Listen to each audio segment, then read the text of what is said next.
Plus de 800 millions de dollars de recettes dans le monde.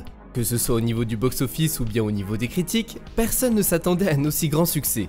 Cependant, le plus choqué dans l'histoire reste Sam Raimi, qui n'avait jamais vraiment participé à un aussi gros projet. Il faut dire que le cinéaste âgé de 43 ans n'avait principalement dirigé que des productions à petit budget.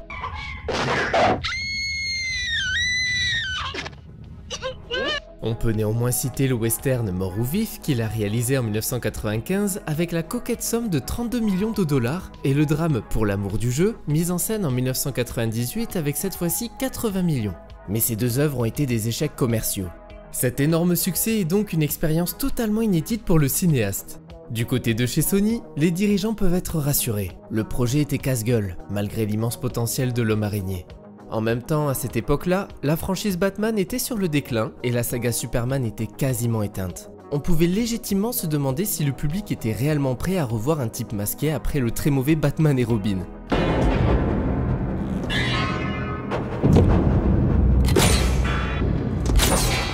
Gay. La réponse est bien évidemment oui. Aussitôt sur grand écran, un Spider-Man 2 rentre en production. On ne s'est pas vraiment arrêté. Le premier film est sorti et la production du deuxième a commencé.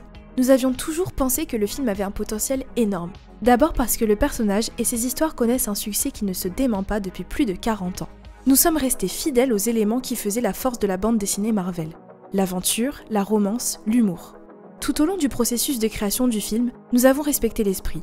Même 2 ans après sa sortie, beaucoup de gens continuent à me dire combien ils ont aimé le premier film et avec quelle impatience ils attendent le second.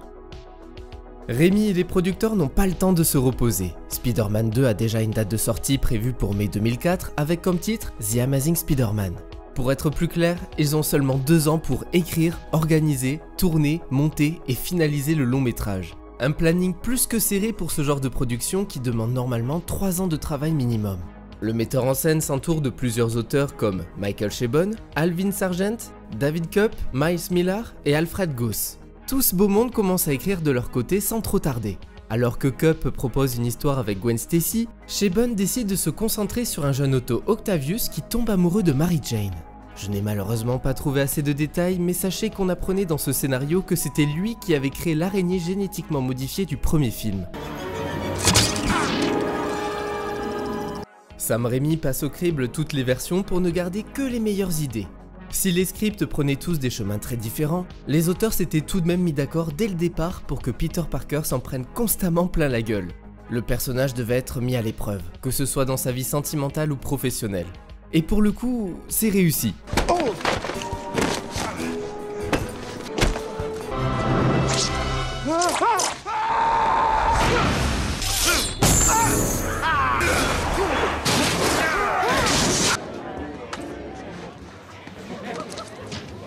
C'est pas vrai. Un vieux frère. Oh non. Non. L'idée est de montrer un super-héros capable de sauver plusieurs vies, mais qui en même temps foire toute sa vie personnelle. Nous avons ici un super-héros presque hésitant. Peter Parker doit débattre pour savoir si la responsabilité d'être un héros vaut la peine de sacrifier une vie normale. En fait, le personnage est tout le temps en conflit. Il veut être heureux, mais il veut également faire ce qui est juste. En fait, je pense qu'il y a un héros en chacun de nous, qui nous rend plus honnêtes, nous donne de la force, et à la fin nous permet de mourir avec fierté. Même si quelquefois, il faut être persévérant et renoncer à ce qui nous tient le plus à cœur. Pour le méchant, les producteurs pensent tout de suite à intégrer Otto Octavius, alias le Docteur Octopus. Ce personnage est apparu pour la toute première fois dans la bande dessinée The Amazing Spider-Man numéro 3, publiée en 1963. C'est un génie dans le domaine de la physique atomique, titulaire notamment d'un doctorat de sciences nucléaires. Afin de manipuler des substances radioactives sans risque, ce dernier s'est fabriqué un harnais fixé sur son dos pour contrôler 4 bras métalliques. Permettez-moi de vous présenter mes assistants.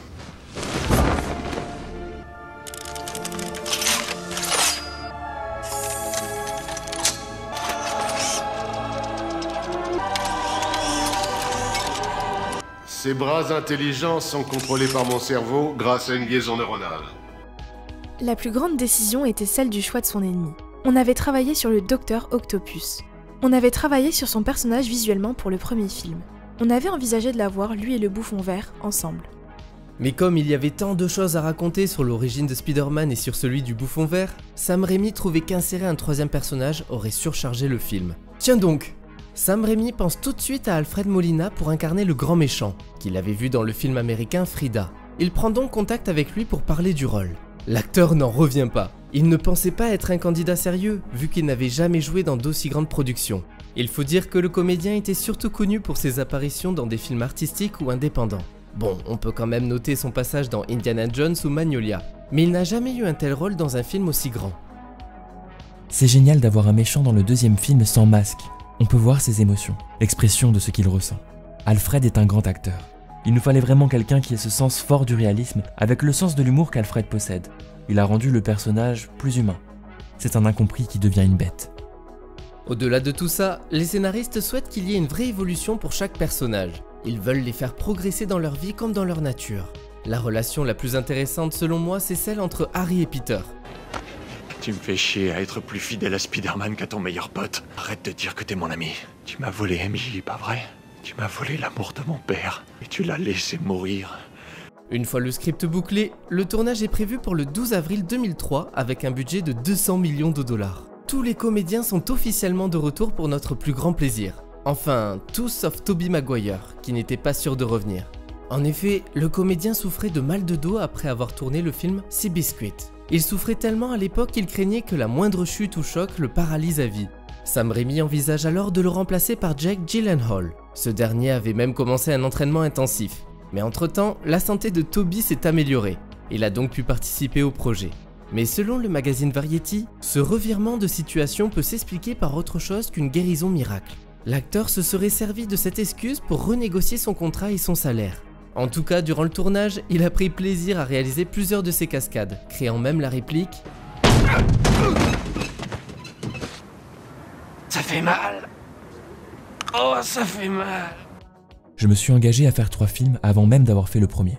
Et croyez-moi, ça rend nerveux de s'engager sur des scénarios que vous n'avez pas encore vus. J'ai donc attendu avec impatience l'arrivée des scénarios. Je les ai reçus, je les ai lus. Ma première réaction fut le soulagement, car ils étaient bons. Ma seconde réaction, de l'excitation, car je me réjouissais de commencer à m'y mettre. C'est donc officiel, Tobey enfile de nouveau le costume de Spider-Man. Mais cette fois-ci, ce n'est pas exactement le même. Le costumier James Etchison a apporté quelques petits changements. Les couleurs sont plus vives par rapport au film précédent. L'araignée dans le dos a été recréée avec des lignes plus élégantes, la combinaison musculaire cachée sous le tissu a été transformée en plusieurs morceaux pour que les mouvements soient plus fluides, les lentilles oculaires sont maintenant un peu plus petites, et le casque que le comédien portait sous le masque a dorénavant une fausse mâchoire. Cool, votre déguisement. Merci. Il a pas l'air très confortable. Non, il me donne des démangeaisons. Il a tendance à remonter un peu à l'entrejambe. Ce second costume a certains détails différents et des couleurs différentes. Seul un fanatique peut déceler ces différences. Ce costume est sans doute la chose la plus difficile. On a essayé de faire quelque chose pour un acrobate doté d'une vitesse d'exécution et de rotation incroyable. On a longtemps tourné en rond pour développer le costume de Spider-Man. Et après 10 mois de réflexion, on est revenu à l'idée qu'il fallait respecter la tradition. On est de ce fait resté proche du costume original qui a permis aux cascadeurs de faire leur saut périlleux. Les programmeurs ont pu le recréer sans peine. C'était judicieux. Cette fois-ci, on a fait 35 costumes. On a développé un nouveau moyen de les faire par un procédé d'impression par sublimation qui ne vaut pas le procédé par sérigraphie, mais on a économisé du temps et de l'argent. La première chose à faire est d'engager des gens plus intelligents que soi. On n'est jamais aussi bon que son équipe. J'ai un assistant génial du nom de Paul Spadon qui a travaillé avec moi. Cela prend environ 3-4 semaines pour imprimer le tissu. Avec encore une fois la pression des fans qui attendent impatiemment le retour de Spidey et un délai à respecter, Sam Raimi est angoissé. Mais cette angoisse est une excellente motivation pour lui. Il le dit lui-même, c'est sa force motrice. Il se demande tous les jours s'il va échouer et s'il va réussir à temps. C'est ce genre de questions qui le pousse à se surpasser, comme la scène culte dans l'hôpital qui rappelle bien évidemment Evil Dead.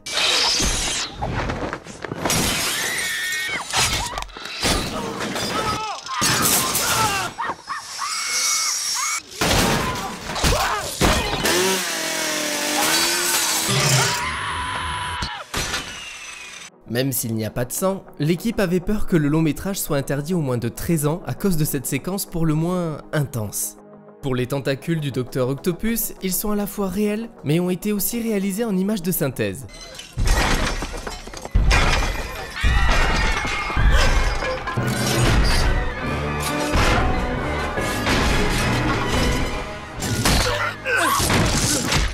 Il mesurait presque 4 mètres de long et était composé de 76 pièces individuelles. Il y avait un marionnettiste pour chaque bras.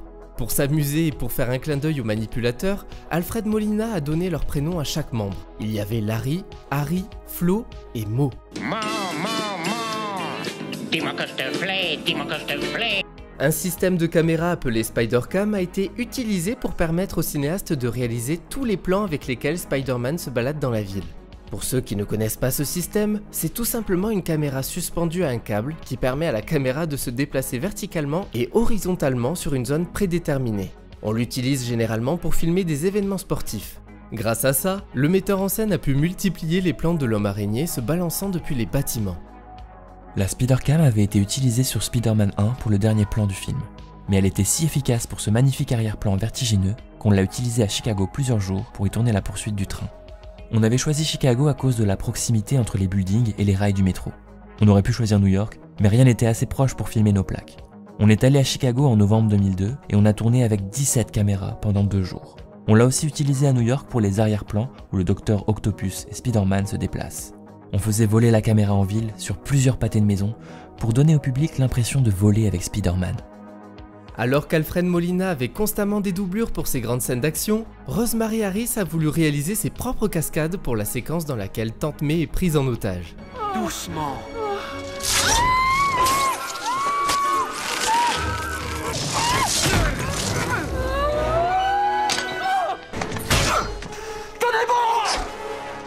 Sinon, en plein tournage, Willem Dafoe est venu faire un petit coucou. C'est en rentrant dans son appartement un soir que l'acteur a vu l'équipe de tournage à proximité. Il est donc passé sur le plateau, l'occasion pour lui de faire un petit caméo dans le film. Y'a quelqu'un? Mon fils. C'est moi. Papa, c'est à ton tour maintenant. Tu as juré de faire payer Spider-Man. Quand Peter jette son costume dans une poubelle, c'est en fait une reconstitution d'une planche provenant du comic Spider-Man No More. Comme dans le film, la tenue est retrouvée et apportée à Jameson, puis récupérée par Spider-Man qui laisse une note comme celle du film. Votre fidèle serviteur l'araignée, mais c'est une menace pour la ville entière, oui? Lorsque Jameson offre 50 $ pour obtenir le costume de l'homme araignée, l'homme répond. J'en tirerai plus que ça sur eBay. C'est une référence à un vrai souci survenu durant le tournage du premier film. J'en ai d'ailleurs parlé dans ma rétrospective. Pour rappel, 4 costumes de Spider-Man ont été volés en 2001. La Columbia Pictures avait pris cette affaire très au sérieux et offrait même une récompense de 25 000 $ pour toute information complémentaire. Ils ont finalement été récupérés après une enquête de 18 mois et l'arrestation d'un ancien agent de sécurité. Sinon, le tournage a été interrompu pendant 8 semaines afin de construire le repère du Dr Octopus. C'était l'idée de Spizak, d'utiliser une jetée effondrée comme repère, reflétant ainsi une version éclatée de son laboratoire. Lors de la post-production, Sam Raimi et le compositeur Danny Elfman, qui a orchestré nombre de ses films, se sont violemment pris le bec lors de la réalisation de la bande originale de Spider-Man 2. Manifestement, le réalisateur était sous grosse pression et les deux hommes ne se sont plus parlé durant plusieurs années, avant d'enterrer la hache de guerre en 2013 et de faire ensemble le monde fantastique d'Oz. Spider-Man 2 sort dans les salles le 30 juin 2004 et c'est encore une fois un énorme carton. Plus de 794 millions de dollars de récoltés dans le monde et le long métrage est acclamé par la critique. Beaucoup s'accordent à dire qu'en plus d'être meilleur que son prédécesseur, le long métrage est tout simplement l'un des meilleurs films de super-héros de tous les temps. Dès les premières secondes, avec le visage de Mary Jane qui passe d'une illusion de réel à une impression sur une affiche géante, et le monologue de Peter sur l'impossibilité de cette relation amoureuse, Sam Raimi repose à plat l'ensemble des enjeux de sa trilogie. Elle est et restera articulée autour des sentiments de Peter Parker et non autour de ses actes spectaculaires dans le costume de Spider-Man. Spider-Man 2 est finalement un film sur la prise de conscience, celle qui permet de guider les fameux choix. Derrière le blockbuster rutilant à la rythmique parfaite, à la mise en scène développant d'innombrables idées, à la photographie magnifique de nuances, à la bande-son épique à souhait, se cache un grand film, extrêmement cohérent et riche. Un drame et une aventure portés par un Tobey Maguire qui reste le choix idéal pour incarner Parker et face auquel se dresse cette fois un Alfred Molina qui ressemblait à un choix étrange à l'époque. Pourtant, il évolue ici dans un cinéma qui n'est autre que le cinéma d'auteur qu'il fréquentait jusque-là. Sauf que cet auteur-là a su se faire une place tout en haut de la pyramide hollywoodienne. Et Spider-Man 2 reste aujourd'hui le maître étalon du film de super-héros, tout simplement car il a absolument tout compris à propos de son sujet, mais également à propos de ce que doit être un blockbuster. On le sait tous, Spider-Man 2 est souvent considéré comme l'un des meilleurs films de super-héros de tous les temps. Et à juste titre. Tout d'abord, le casting est exceptionnel. Tobey Maguire revient dans le rôle emblématique de l'homme araignée et nous offre ici une performance qui transcende les attentes. Il incarne avec brio la dualité de son personnage, jonglant entre les responsabilités de sa vie quotidienne en tant que Peter Parker et les sacrifices qu'il doit faire en tant que Spider-Man. Sa vulnérabilité et sa détermination à protéger New York contre le Docteur Octopus sont palpables à chaque instant. L'acteur parvient à rendre crédible un personnage complexe et arrive même une nouvelle fois à susciter l'empathie du public. Alfred Molina est également mémorable. Il insuffle une humanité inattendue à son méchant. Otto Octavius est un personnage tout aussi complexe que celui de Peter, déchiré entre sa quête scientifique et les tentations du pouvoir. Molina parvient à rendre son personnage sympathique puis tragique. Sa performance apporte une profondeur considérable à l'intrigue et élève le film bien au-delà d'une simple confrontation entre le bien et le mal, comme on a trop l'habitude de voir dans les blockbusters actuels. Kirsten Dunst reprend aussi son rôle de Mary Jane Watson, l'amour de longue date de Peter Parker. Son interprétation donne une dimension émotionnelle supplémentaire en faisant face aux dilemmes et aux sacrifices qui accompagnent la vie aux côtés de l'homme araignée. Et enfin, James Franco, dans le rôle d'Harry Osborn, qui continue de développer son personnage dans ce deuxième volet. Sa quête de vengeance contre Spider-Man ajoute une tension palpable au récit. Le comédien parvient à exprimer les émotions bipolaires d'Harry de manière convaincante. De plus, l'un des aspects les plus remarquables du long métrage est sans aucun doute sa maîtrise des effets spéciaux. Les gars chargés de cette tâche ont repoussé les limites de ce qui était possible à l'époque. L'agilité de Spider-Man alors qu'il se balance à travers les rues de New York est incroyablement réaliste et les détails de son costume sont saisissants. Mais ce qui rend Spider-Man 2 encore plus spécial, ce sont évidemment les séquences d'action à couper le souffle. Sans doute les meilleures dans le genre. Sam Raimi sait comment maintenir l'intérêt du public, que ce soit lors de la bataille épique sur le train en mouvement,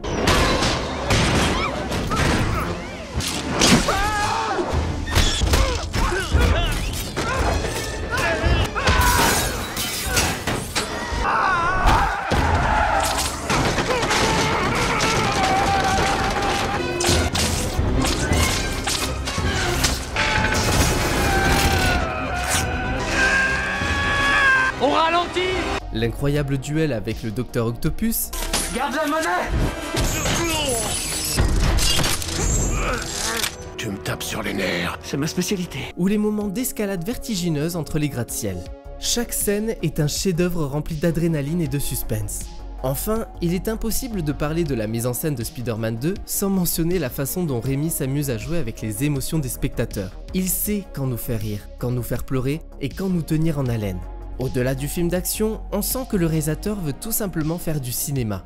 Du cinéma qui se concentre avant tout sur ses personnages, leur évolution. Pour conclure, cette suite est un chef-d'œuvre du genre super-héroïque qui transcende les attentes du public. Elle allie avec brio action spectaculaire, développement de personnages et exploration de thèmes profonds pour créer une expérience cinématographique exceptionnelle. Plus de 15 ans après sa sortie, ce film continue de marquer les esprits. Ce deuxième opus de la trilogie Raimi a non seulement réussi à surpasser son prédécesseur, mais il a également élevé la barre pour l'ensemble du genre. Alors je n'ai qu'une seule chose à dire, merci Sam Raimi. Et voilà, c'est tout pour Spider-Man 2.